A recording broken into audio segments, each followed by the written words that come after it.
Okay, and we are live. We're live. I'm excited. I don't think anyone's in the chat just yet. It will like show me somewhere, but whatever. I'm just super excited because I am chatting with Cass, and it's our first time doing a live together, and we're going to talk about a book that we both read, courtesy of NetGalley, but we had different perspectives. Very polarizing. Yes, yes. I loved it. I thought the book was thrilling. Cass might not have had the same experience, but the book in question is If Only by Vigdis Hjorth. It was her debut novel that published, I think, in 2020 and finally made it to the States or the Western world I as think her it fourth. might have actually published earlier than that. That would make sense. That would make sense. I think like back in like early 2000s, I want to say. Yeah, okay. That makes sense. A while ago. Yes. Do you want to tell everyone what If Only is about? Yeah, so it is about two people, Ida and Arnold. I always want to call him Alfred for some reason. That's not his I name. think they're the same kind of name, though. Close enough. They have a like on again, off again relationship over the course of what, like 10 plus years. Very toxic, very repetitive to me. um, and yeah, I don't know. It was an interesting one for sure. I would have to ask you. I'm going to ask you a question that's kind of crazy. So, as we've discussed, this book shows a toxic relationship over 10 years. This woman is obsessed with this man, and the tragedy is that they actually do end up getting together. And I was reading some reviews. So that's what's leading me to this question. And I just wanted to know, did you think that this was a fun book or a funny book? No. I think that the flaws that I felt that it had like overshadowed that for me. Mm-hmm. Did you think that it was funny? I thought it was fun. That was the word that I kept on using, that I was like, this is so much fun. I feel like I'm here for the drama. And it could also just be like, in my personal life, I don't have any drama. So I love to like read it and see it in other Yeah. people's lives. But when I was reading reviews, a lot of them were actually calling this a tragicomedy and highlighting the, there was a lot of reviewers, like publication reviewers, not booktube reviewers, talking about the humor. Interesting. Yeah. I did not pick up on that. And I was wondering like why that was. And I think that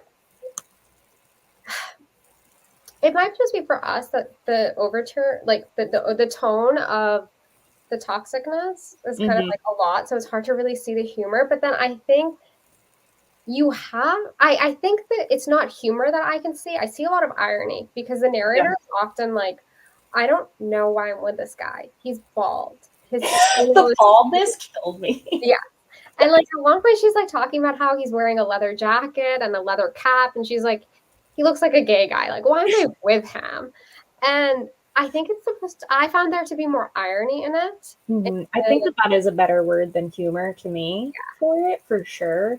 I died at her descriptions of him. Like that did make me laugh. Now that you bring that up, that did jog my memory. That made me chuckle. I think for me, I guess that I could see it kind of being funny in the same sense as like that one episode of SpongeBob where Squidward moves to like the Squidward community and he's just like repeating the same day over and over and over again. Like I feel like that's what these characters were kind of doing throughout all like 350 pages of it, where it was just like they kept just going in this cycle, and it was like, you guys, like, come on. Yeah. I think I just thought that the cyclical nature of it was kind of indicative of the ways in which a lot of these kinds of relationships can be, and that you'll often see that people will stay in them for so long.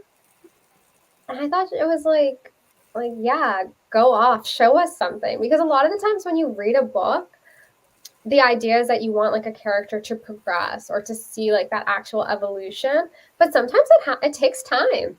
It took her 10 Definitely. years. Yeah. No, I mean, like, I feel like in my personal life too, like, I do have a hard time, like, letting go of things. So I got that. I think the thing for me, though, like, going back to what you said about the drama of it fell very flat for me because I was like, I don't understand why. Which I guess that happens in real life too. We kind of don't always have our reasons for why we like a person or Mhm. why we do the things that we do. But I was just like, what is the like basis of the two of you suffering together so much? Like, what is the connection? It felt very just like, I don't know, random to me. But isn't that how love and attraction is? Like, I can you guess, really explain to someone like why you love them or why you're with them? right? You know, that's kind of what I was thinking about. But I think part of it is just that they've gotten into like they've gotten addicted to each other. Yeah, that is a really good way to put it because they could not stop returning to each other. I mean, they're hopping on flights, they're scheduling their lives around each other. Oh, we've got some people have joined the chat. Yahira says hi. Hello, Claire hello. says here for Cass's hater era, the SpongeBob reference. And then Kieran of Katie Books is also here. Hello, hello. Claire is my best friend, so Oh, she nice. is Hi. very in the know about Yeah. my hater era, or I feel my lack of it. I feel like I'm usually not in my hater era. This was a different kind of vibe for me, though. Let's go deeper. Tell me more. About my hater era, Well, you could, yeah, whatever you want. You can talk about that or why you hate this book. I'm here for anything. I think I wanted more drama from it, to be honest with you. I think that the way that she was describing their like interactions just felt very hollow to me, and I wanted something a little bit juicier. And also, I have a question for you. What do you think was up with them crying together so much? Well, I think it's like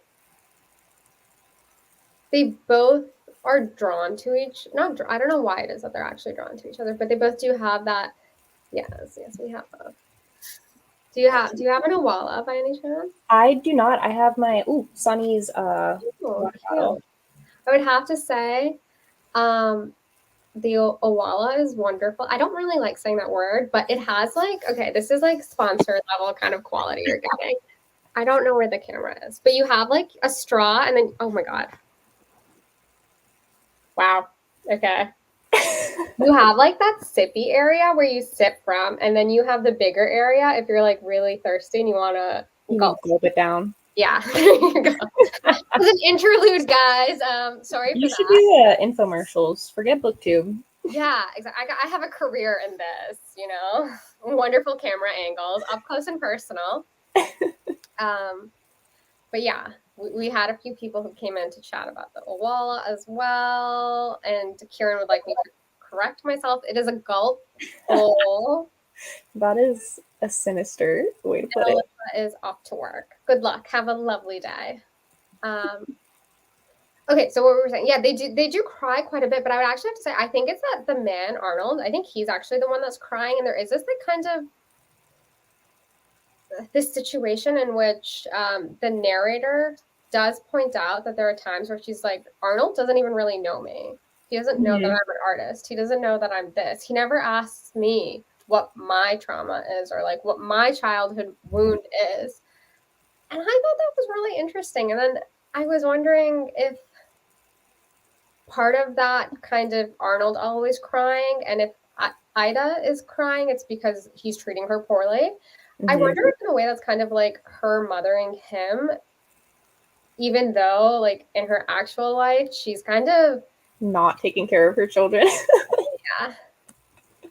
That is a good point. It just made me laugh because I'm like, I feel like I've never seen two people like cry simultaneously so much in a book. And that was something that did kind of make me laugh as well. Going back to the humor of it, but that is a good point about her kind of mothering him. I feel like that happens a lot in relationships too, where in this case specifically, like maybe Arnold just kind of saw Ida as like an object and didn't actually care about what was going on in her life Yeah, outside of like the two of them. definitely. And I think it's interesting to consider this book within the context of their relationship to their work, because after their like personal relationship, the next thing that they care about is their work. Mm-hmm. And I think that was like an interesting way for us to see how love and art creation can be combined together. Definitely. Yeah, he was like an academic. She wrote radio plays, which was an Yeah, interesting career choice, I felt. Not very familiar with that as like a medium. yeah, me either. But I guess like I don't know. This book is from their 90s. I don't know. I guess that was happening then. Who knows? Maybe it's a Norwegian thing. Yeah. um, and I think at one point in one of your Nathan's here. Hello, Nathan. Oh, and Jalen. Hello. Jalen. Oh, this is a great You've question. got Yeah, the we should whole discuss group. this.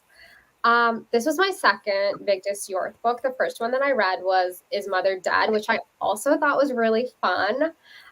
It's a story of a woman who's has a bad relationship with her mother. She doesn't talk to her family. She returns to Oslo because she's gonna have some art show, and she starts stalking her mother.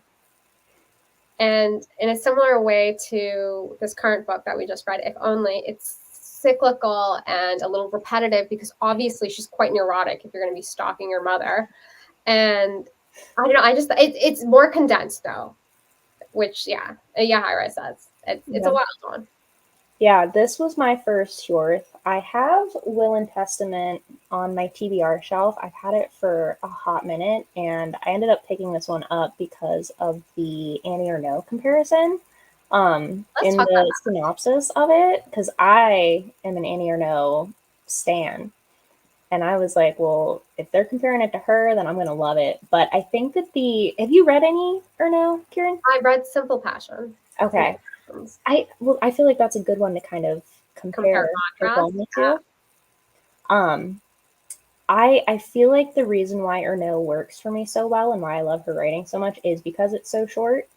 I think that it packs more of a punch, where I felt that If Only was just like way too long to like really impact me. See, I was gonna say is that like I read Simple Passion and I liked it. I don't think anything about an obsessive love. Like I'm really here for it. I think there's so much fun to read about, but I don't actually think about Simple Passion like ever. Really? Yeah, I'm kind of whatever. I think maybe my second or no that I read a couple years ago, so it has kind of faded in my mind a little bit. But I feel like they explore the same kind of themes of like obsession and longing, and that like just kind of like crazy longing that we feel for people. So I do understand why If Only was compared to her now. Yes, I do. I think they are similar, but they're also different. Yeah. Obviously, yours is much longer, but I feel like because in Simple Passions, like if we're going to go back in time to both of our memories and jog them just a tiny bit, I feel as if the narrator is so obsessed with the guy and he leaves, and so she's like bereft of that and trying to pick up the pieces. Whereas the thing that's different about If Only is the fact that I don't think we can. It starts off as an unrequited love, but it doesn't stay that way. He does requite those feelings and gives it back to her, and you see that it's like it's a question of devotion, because it's almost as if the narrator wants to experience love, the great love that will change her life and make her someone different, and so she devotes herself entirely to that. Whereas you get the impression, I think, from what I'm remembering, or I'm just making shit up, in Simple Passions, that the narrator is like, yeah, she's sad, but she knows that she could probably like feel this for someone else. Mm-hmm. And I don't know if we get that same impression with the If Only narrator. I feel like she's Like, I don't walk away from it being like, she's going to do the same thing. She's going to enter into another 10-year-long relationship. Right. I mean, like you said at the beginning, the tragedy is that they did end up together. So I feel like she did succeed in finding that like once in a lifetime thing that she was looking for with this. And I feel like with her no too, like if you read her other books, she does go on to feel that way about many other men that Yeah. she's ended up writing about. So that is a good point there too. There is kind of a repetitive almost in Ernaux's works if you like line them all up together versus Hjorth's and If Only. Yeah. Going to the comments for a second. Kiran, do we prefer Hjorth or Juth as directions? I don't know, whatever you want. You pick. You tell me. Claire, can someone correct me if I'm wrong, but doesn't Lauren Euler shout out Will and Testament in the autofiction essay in No Judgment? I feel like that's where I first heard of her work. I feel like Jalen would know the answer to this question. Yes, I haven't read any Lauren Euler, so if you have any recs, feel free to let me know. But I think from what I was doing research before our chat, and autofiction and like it's okay, we got Jalen's coming in hot with the yes. Autofiction is like kind of it happens quite a bit in the Norwegian literary scene. Mm-hmm. And Will and Testament, for those of you who don't know, is Vigdis Hjorth was writing about a family in which the parent has passed away. The children are arguing about inheritance and some family secrets, sexual abuse is revealed or uttered. And this was like a big deal because her family, the author's family, got quite upset, and her sister wrote a novel in response, and it was like drama. Yeah. I was watching your book haul before we hopped on here, Kiran, and I feel like I missed that whole thing with that book. I didn't realize that it was autofictional. Oh, you didn't realize which part? Will and Testament. Yeah, I mean, I think I started doing so much more research into Vigdis Hjorth after his mother died or whatever. So that's when I found out all the tea, and I was like, I need more. I might need to learn Norwegian to go and like read what the newspapers are saying. But yeah, that I think also Nathan had read Will and Testament a while ago, like one of his much earlier videos, and that's when that book got on my radar. That's what happened there. Has anyone read what's the other one that she has? Long Live the Post Horn? I haven't read it yet. I think that was, I think, the first one that was on my radar. I don't know who put it on my radar, but I've never come across a copy of it, so I haven't read that one yet. I'm curious about that one as well. Yeah. Nathan has some insights. Hjorth writes in a cyclical state that mimics the way the brain overthinks. Do you think this is effective in the way it creates a visceral, physical feeling? I'm all for a feel-bad book. Wow, what a great question. I love when people ask great questions. I'll let you start while I percolate. I definitely think that it was effective. I think that it got the job done in really like immersing you in the bad feelings of the book. But for me, it didn't create an enjoyable experience. I think that she accomplished her goal with it, but I didn't necessarily like it. Yeah, I think that makes sense. I mean, I do agree. I think that how she's writing, it mimics so many things. It mimics the way that the brain is thinking the same thoughts over and over again. You can't help yourself. You're analyzing the same conversation, the same argument. It just happens all the time. And I also think that like as an outsider looking in, because that's what we are in this situation of reading it, we really do become the receiver of all this. Someone's telling us a story, and it's as if like your friend is in a toxic relationship and telling you, and you have to listen to it all the time. Like it's really just indicative of that. But I don't know. I didn't really feel bad reading this book. I love your enthusiasm for it, Karen, because I know me and Nathan were kind of on the same page about it. Like and you guys are, I think, the only two people that I know that have read it. That I've like seen read it at all. Ben read it as well. Ben's the reason why I was like really excited about it at first. I think that he had kind of an awkward time with it too.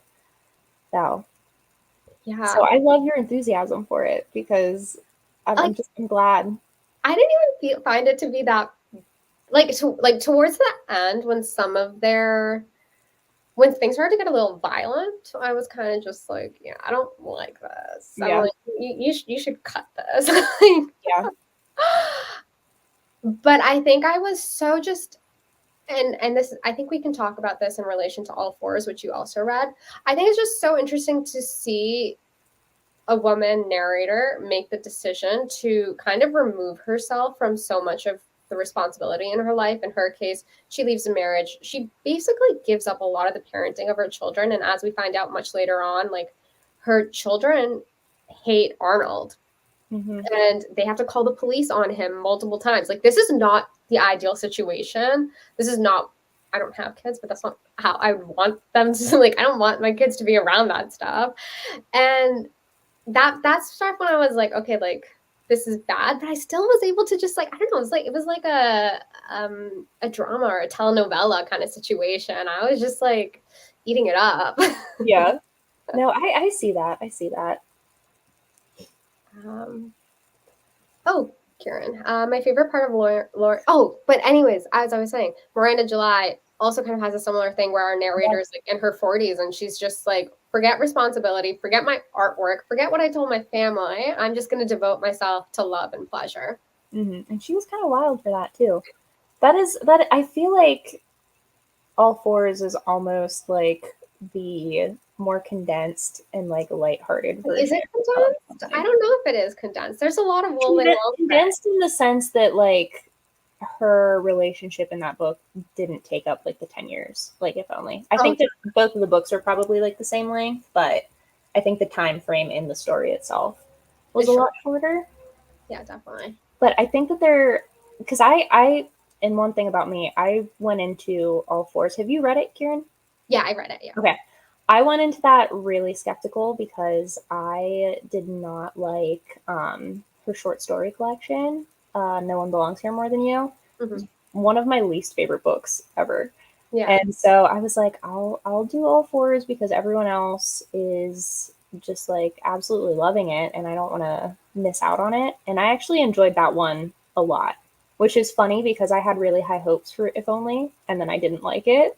So Yeah. it was kind of like an opposite situation there. But yeah, I don't know. They are very similar in like storyline, but different vibes, I would say. Yeah, they totally are. I think this is a quote that I'm going to read. Allow me, guys, please. Bear with me.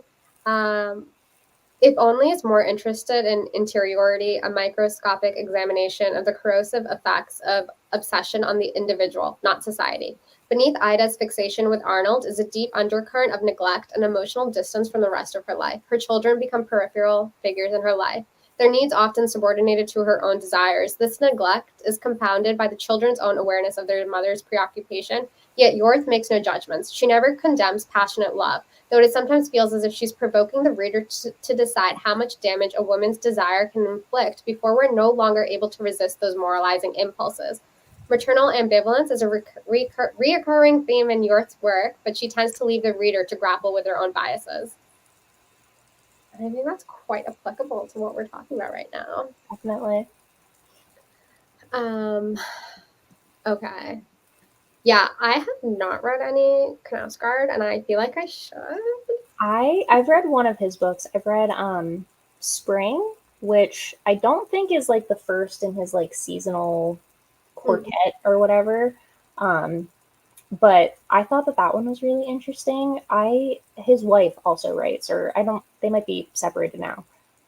But his wife Linda also writes, and she wrote a book about her time um, being hospitalized for like mental illness and the effect that that had on their relationship. And Spring kind of is Carl's account of that, so that's why I picked that one up. I think if you're into the Norwegian writers, Yeah, into the drama. yeah, yeah, I think reading those together would be really interesting. Yeah, that sounds good. Pedro says hi. I hope Pedro, hope you're having a good day. Jalen says, Alex, what page are you on? Read most likely, I think, the post-torn book we were talking about. That sounds right. Yeah. Yeah. I own Long Live the Post-torn. Oh, if you want to borrow. Okay, that's our next buddy read. Let's go. We're all reading Hjorth. Yes. Okay, Nathan, I feel absolute motion sickness reading it. Yeah, I don't know. Just love it. I feel like Is Mother Dead does the cyclical thinking even more. Same with Will and Testament. I mean, Is Mother Dead is more condensed though. So like you have to like think about it like there's pages in Is Mother Dead that just is just one sentence and then she like moves on. But it does not happen in whatever book we're talking about right now, if only. I feel like Is Mother Dead? I really do want to pick that one up, Kiran. I know that you recommended that to me whenever we were chatting earlier. I feel like just the storyline of that and the premise of it sounds really interesting to me. Like I love a book about motherhood, and I think that the whole like her stalking her mother thing, I feel like that's like the kind of juicy like digging deeper into a relationship that I wanted from If Only. See, I don't know. I think that I feel as if so one thing I do have to say if you're gonna read Is Mother Dead, it's not a thriller. Some people will call it a thriller. It's not. So don't expect like actual plot. That's fine. Yeah. Like nothing happens. I don't need thriller vibes. But I because like in considering the quote that I had read, I do feel as if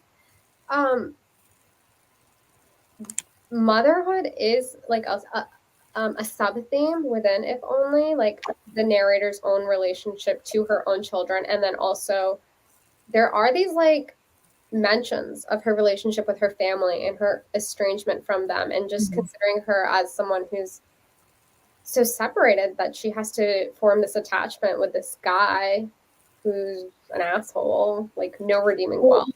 My question for you though is, did she feel separated from them first and that caused her to create that attachment, or did her attachment to him cause her separation from the family? I think she was already separated from the family, because there was a line about how she mentions this about her first husband, where she's like, he saved me from my family. Okay. And then the family, like, it seemed like she was still talking to them, but she didn't have a good relationship. I don't think she ever had a good relationship with them. I feel like the relationship with Arnold, though, really did end up severing yes one of those ties there. Yeah, it really did. And it seems as if Arnold also had a bad relationship with his family, but we don't really know a lot of what's like what Arnold is up to or what his thoughts are at all. Charles, I need to read some V. Hjorth so I can get in on, yes, like drop whatever you're doing and let's get to reading.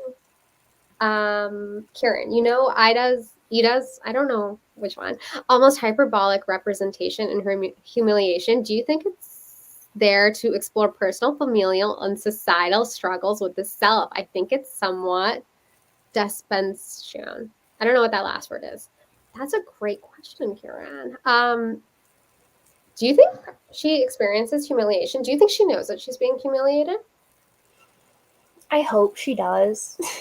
Like, I hope that there's some sort of like self-awareness there, that she's choosing to keep going through it. But I don't know, because if she was self-aware and if she was feeling humiliated, would she keep going back to him? Yeah, I don't think she does experience any. Does she like the humiliation, maybe? It could be. I think she's just like, it reminds me kind of like, I don't know how active you are on TikTok, but there's a lot of TikTok conversations in the last year about limerence and just fixating on someone, and it doesn't matter who it is. And I was kind of just thinking a lot about that word limerence in relation to our narrator. Nathan, speaking to Yahira, was going to mention Knausgaard and the interest in using the biographical to a bigger extent. How much of real life can we borrow from until it's actual narrative meant to be told? Yeah, another. like what is that line between this is actually the book that I'm currently reading. Oh my gosh, what is it called? My Good Bright Wolf by Sarah Moss. Um, it is like a memoir, but it's doing a really interesting thing where there's like another kind of voice that's going back and forth with Sarah, kind of questioning her telling of things and questioning like whether or not she's making this all up. Like talking about like issues with her family and stuff. This other voice comes in and is like, "Oh, like they never said that to you, they never did that to you." And so I feel like it kind of brings in this like idea of the unreliable narrator and um just like yeah, borrowing from real life. Like what is that line between fact and fiction? Yeah, I couldn't help myself while reading this book and wondering if Yorth was pulling from her personal life. And it sounds like she kind of is too, given like what you were talking about with like Will and Testament and stuff and like the family Mhm. situation. I feel like it definitely could be sounds like maybe even with like Is Mother Dead too, like there could be some sort of connection there as well to her real Yeah. life. I was like trying to find on Reddit if people were like, is there tea? Where's the tea? I need more info. I was looking at Goodreads reviews of If Only today, and there's not a lot like in English yet of it. So I was like trying to get other people's thoughts on it, but there weren't many. Oh, I was gonna say this is something. So this was the first novel that was published, and I started listening to like two podcasts today where she was being interviewed, and in one of them she said that she started writing her first novel, and I don't know if this means the first novel that also got published. She started writing it when she was 22, Hmm. and so it's really interesting to consider like that in relation to this book about a woman who's 30, who's 31, whatever, and like embarking on this 10-year long relationship, and also just like considering her how young she might have been when she wrote this. I think is really interesting to consider like this was the genesis of her writing process, and now if you look at Is Mother Dead, like yes, and Will and Testament, those are still both quite cyclical, but it seems as if maybe stronger than Mhm. If Only. Maybe a bit more edited. Yeah. Okay. Spring is Third, the book. Well, I said, you know what, this is where we're starting. I think I have summer on my shelf too. So we'll have to find spring and Oh. or fall Uh, and winter.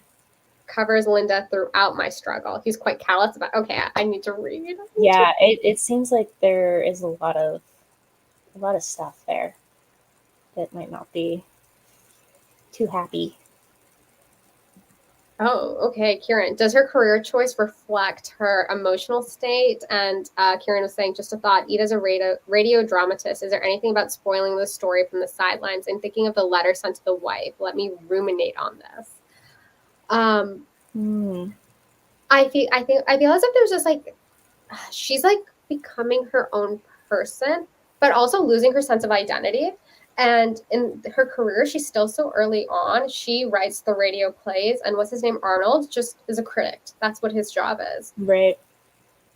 But I feel as if there's some like mentions about career tension between the both of them, like towards the latter half of the book, where something's like if one of them gets a positive review, they're both happy. However, it is better when they both get good reviews. Right.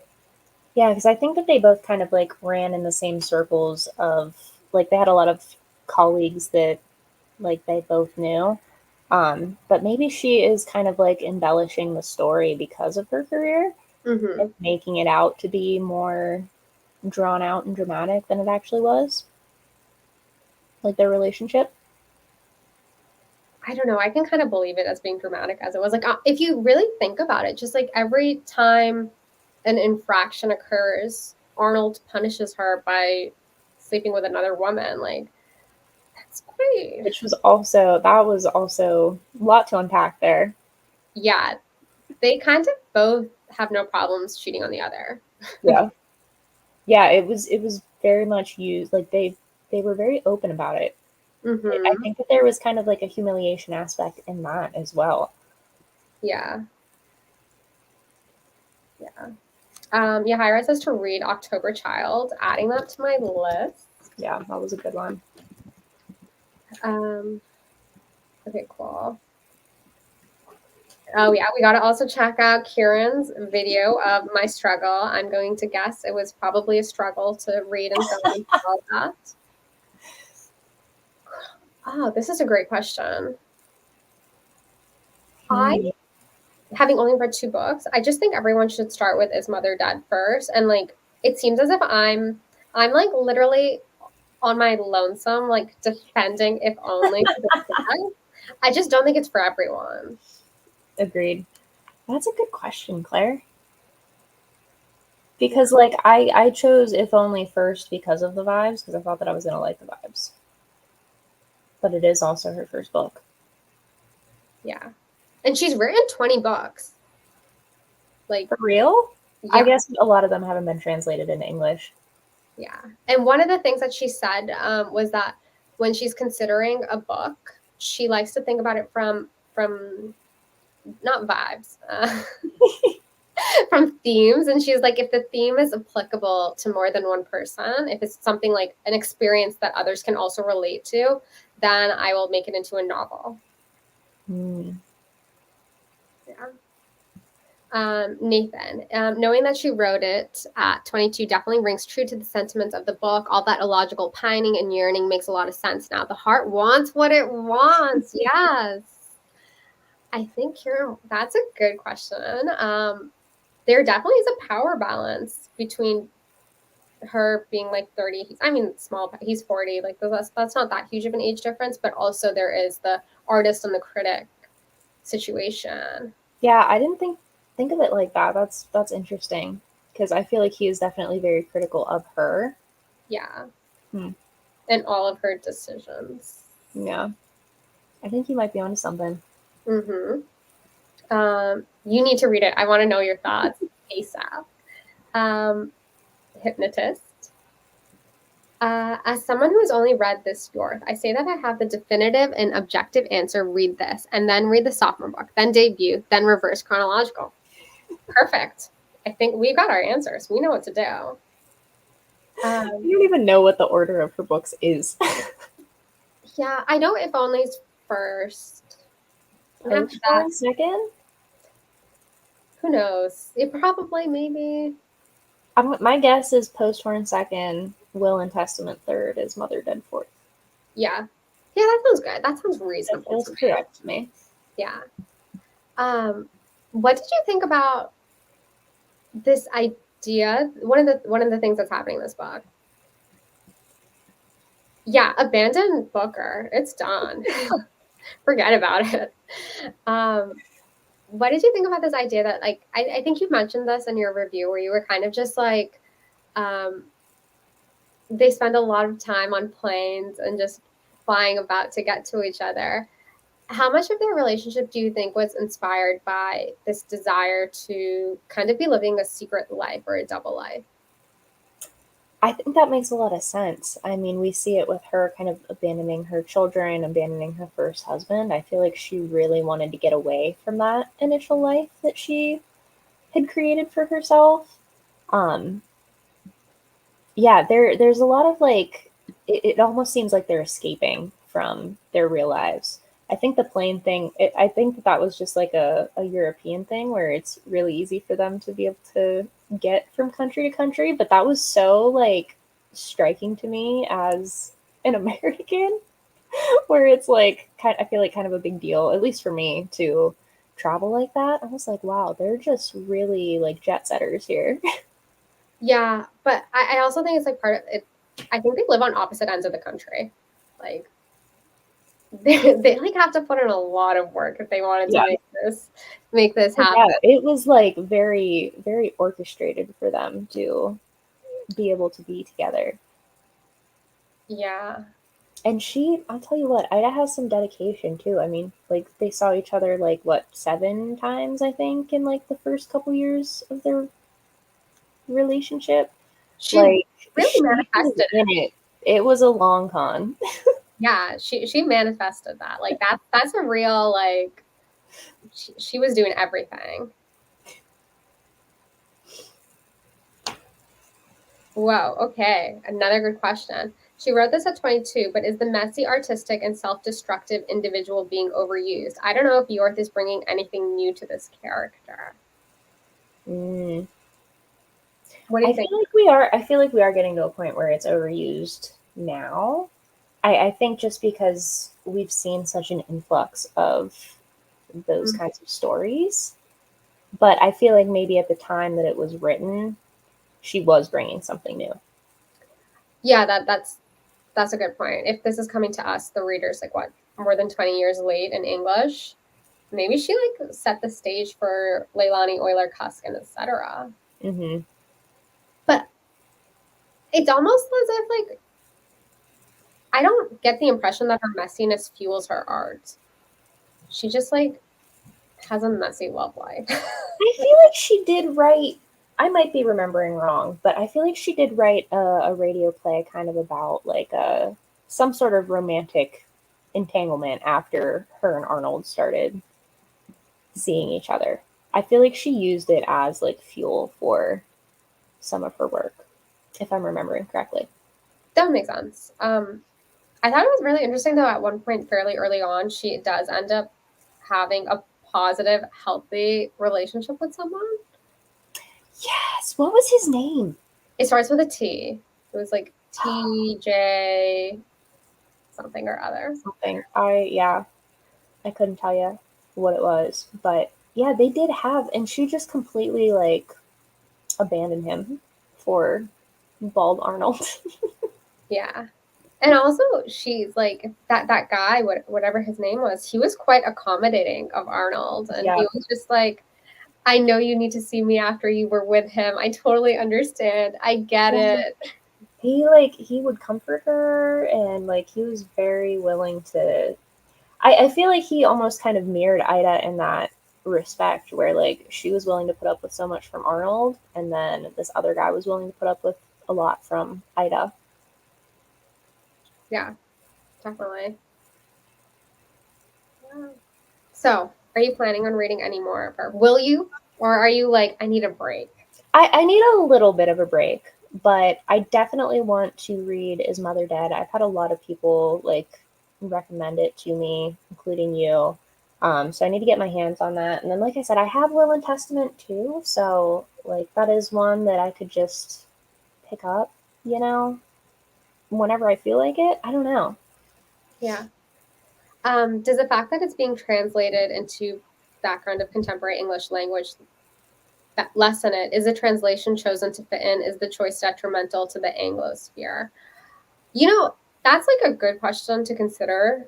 That maybe we, like, as you were relating to your earlier question, maybe we are so tired of these kinds of messy women narratives that maybe it is kind of boring. But I kind of, the one thing that I did like about this book quite a bit is, and this happens towards the very end, and is that the author, the narrator, whoever the narrator is talking about other literary characters and authors, in particular Tove Ditlevsen, who was a writer and in an abusive relationship, and she's comparing that to her own relationship.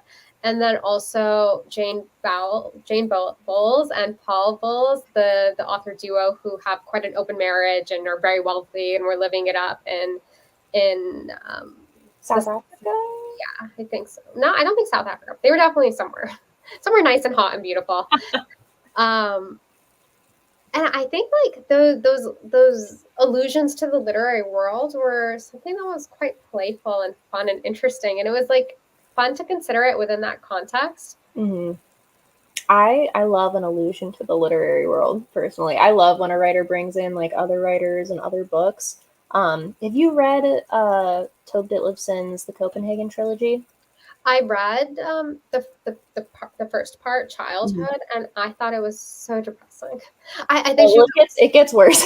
I know exactly. So I was like, I need a break. Yeah, Um, I feel like enjoyed is not the right word, but I did really like that trilogy. And I will say the last part of If Only, that was my favorite part of the book. I think whenever she did start to bring in those other references and just like kind of start to get out of the relationship, I was like, I feel like the writing style shifted a little bit too. I think it became a little bit less cyclical and repetitive, Mhm. and I think there was more momentum in it. And I really enjoyed like the last 20 or 30 pages or so. I wanted more of that. Yeah, it's like in that moment she's yelling at Arnold. She's letting out everything that's actually like frustrating her. And it reminded me of I recently finished The Princess of 72nd Street, and in a similar way, this is a narrator who's an artist who's involved with all of these men who take advantage of her, and she doesn't get the chance to have that rebuttal, but towards the end there's a little section where she does, which I thought was quite interesting. um, when discussing translation, if you don't speak the original, how do you feel that when creators praise slash hate a translation when they only speak English, for example? Yeah, I think it's like I when people say like, oh, it was a good translation or it wasn't a good translation and they don't speak the language, I'm kind of just like, Like, how do you know? yeah, exactly. Like, Yeah, that's something that I think about a lot too. I know I read Heaven by Migo Kawakami recently, mhm. and there were some parts in it that I wasn't really vibing with. Like the dialogue was not working for me, but the rest of it I loved. And I obviously I don't speak Japanese, so I don't know, how it compares in the two languages, but I do wonder how much can get kind of lost in translation and how much that affects our perception, because like translation in general is just so wild to me as someone that only speaks English. Like the whole process of it is crazy. So I do think a lot about like the differences, because they're basically like kind of rewriting, in order Mhm. for it to make sense in a new language. It's crazy. Um, yeah, I think I read Heaven and I thought it's interesting because I do feel as if even it seems as if there's a way in which from reading translated fictions, it's almost as if I can tell that there's uh like sometimes I feel as if you can pick up like tones of a nation. And I Hmm. do feel like maybe with Japanese literature there can be like a kind of distance. Yeah.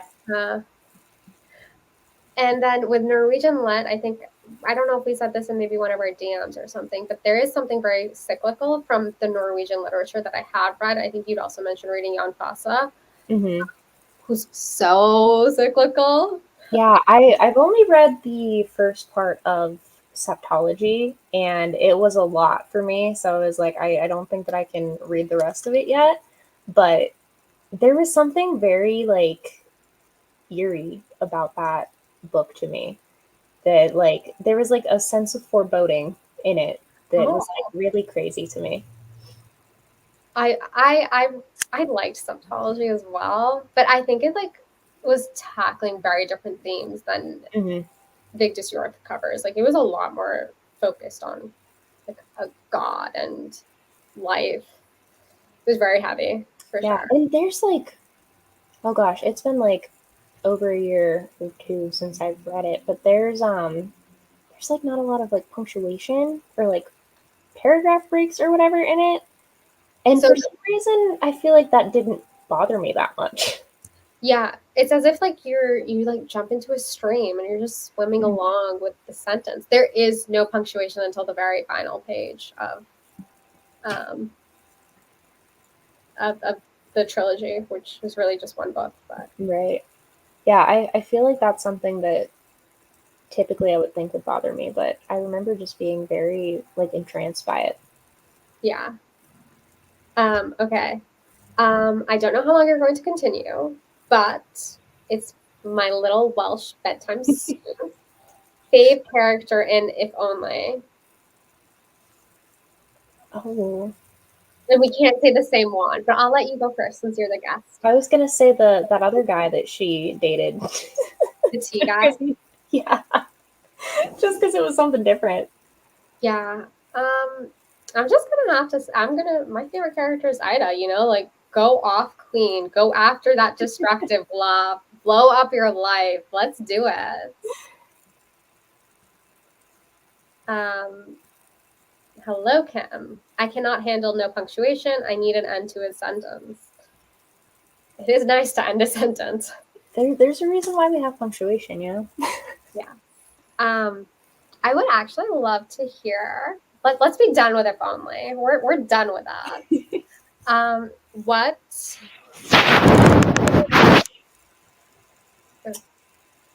You just cut out a little bit. My bad. What are you reading right now? I just last night finished a reread of Too Much and Not the Mood by Durga Bose, Yeah. and absolutely loved it. I read it last year for the first time and thought it was like the best thing ever, and I still think that it's the best thing ever. And then I have a couple different things like on the go right now. I'm reading My Good Bright Wolf that I mentioned earlier. I'm actually really liking that one.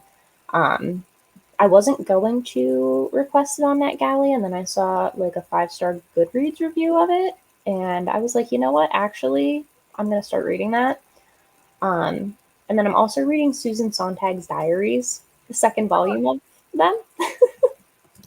What about you? I didn't know she had diaries. Yeah.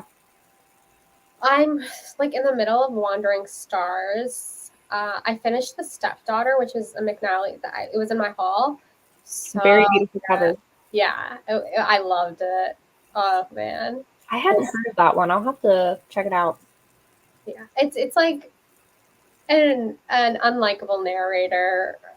It was really funny. I thought it was like reminded me of like Russian literature, in that we have like that was a tragic comedy kind of. I don't know. Mm-hmm. I liked it a lot. And I need to pick up a new book. I don't know what to choose. Well, we're done. You're done with Booker. Yes. Booker's out. Yeah. Right? I really admire. I think I've commented it on your videos before. I really admire your commitment to reading the Booker books. Yeah. It seems like such a task to undertake. It really is, and I don't know if it's really that worth it. I do need to finish Martyr. I'm gonna try to finish it before the end of October is my soft deadline. My hard deadline is end of the year. I keep meaning to request that one from the library, and then I just have not done it yet. It's great writing. You might really like it. I'm just having a bit of a break. Yeah. I should read Iris Murdoch. Luckily I have a wonderful copy to read, courtesy of Kit. It was July, but you know what? Things change. Priorities change.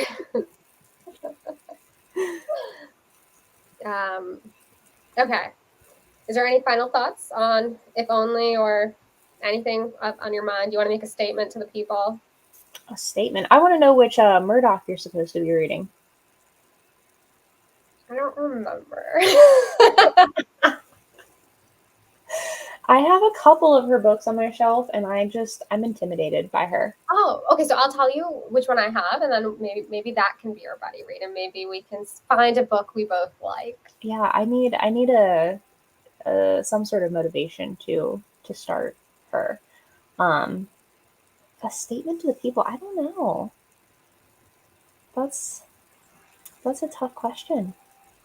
I'm always asking those hard-hitting questions. You really are. Journalism. Yeah. Do you have any statements to the people? I mean, I hope you guys are reading well, living life, be bold, blow up your love life, end your marriage. Find a little bald man to run away with. Frank is here. Iris Murdoch, absolutely. Okay. I think that's the move. I gotta read some. I have read Pale Fire, I'm pretty sure, I think. Let me double check. Oh no, I actually haven't read Pale Fire. Maybe I should. I have a copy. Okay, I got a lot of reading to do, guys. You better get cracking, Kiran. Yes. Okay, cool. Thank you so much. Yeah, thank you for having me. This was so fun. No, thank you. Thank you all for being here. Thank you, Cass, for taking the time out of your day to chat with me about If Only by Vigdis Hjorth, our girl Viggy. Oh, Cass, an important question. Have you read Drive or Plow Over the Bones of the Dead? I have, yes. I liked it. It wasn't my favorite thing ever, but it was a good one. Have you considered reading books of Jacob? If Claire is still in here, Claire is here. Claire is here. um she purchased that book whenever we went to the bookstore together. Yeah. And I was like, that is a weapon. You could kill someone with that. It's heavy, but we all love Bosch. I I don't know if I can commit to that. I thought that if only was too long, I don't know if I can commit to that large of a It's book. funny. There's like this one scene where one of the women's like nipples is it's got milk coming out of it. All sorts of stuff is happening. Are you going to read her new one? Perhaps. I don't have any like concrete plans to pick it up yet. But maybe. What about you guys? I feel like I've seen a lot of people really excited about it. It is also a great book. It's a big book. Oh my goodness. Olga, October. You have to read books of Jacob. Listen, Claire, I'm gonna steal your copy of it. Yeah. Frank, Baj is books of Jacob. Oh, it was good. Okay. We have to read it then. Yeah. I don't know when it comes out, but whatever. Yay. Okay. Well, with that, thank you guys all so much. Oh, we got one more final comment. This is the final comment. I will not be accepting any more comments. Controversy, last minute. Oh, okay. Maybe this will be the final one. Oh, it comes out the 24th. That's a good way to end. Thank you guys all so much. I got to go have dinner. Enjoy. Okay. Bye. I'm ending the stream.